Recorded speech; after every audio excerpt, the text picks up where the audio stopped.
ठाण्यात आणखी एक हिट अँड रनचं प्रकरण। हुंदाई वर्ना गाडीनं दोघांना उडवलं तर तरुणाचा जागीच मृत्यू। मामाची प्रकृती चिंताजनक, आरोपी अजूनही फरार।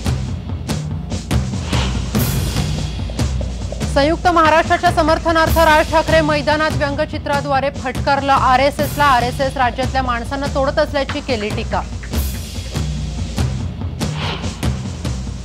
4 दिवसांच्या सुट्टीनंतर आज विधिमंडळाच्या अधिवेशनाला पुन्हा सुरुवात। कर्जबाजारी शेतकऱ्यानं मंत्रालयाच्या समोर केलेली आत्महत्या आणि देवनार डम्पिंग ग्राउंडचा मुद्दा गाजण्याची शक्यता।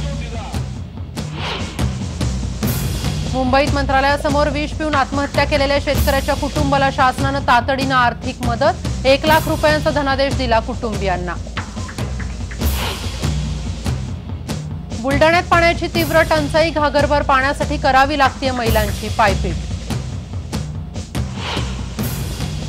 उस्मानाबादमध्ये 5 कोटी लिटरच्या वॉटर बँकेचं अण्णा हजारेंच्या हस्ते उद्घाटन। जलतज्ञ राजेंद्र सिंग आणि अभिनेता रितेश देशमुखचीही उपस्थिती। खेड तालुक्यातल्या आईनी गावात भोई समाजानं टाकलं 5 कुटुंबांना वाळीत। 6 महिन्यांनंतर पोलिसांनी दाखल केला गुन्हा। पाकिस्तानातल्या लाहोर इथं पार्कमध्ये झाला बॉम्बस्फोट। 69 जणांचा मृत्यू, तर मृतांमध्ये बहुतांश महिला आणि लहान मुलांचा समावेश। ऑस्ट्रेलियावर जोरदार विजय मिळवल्यावर देशभर जल्लोष। विराट कोहलीनं पुन्हा एकदा जिंकवली मॅच। आता मुकाबला वेस्ट इंडिजशी।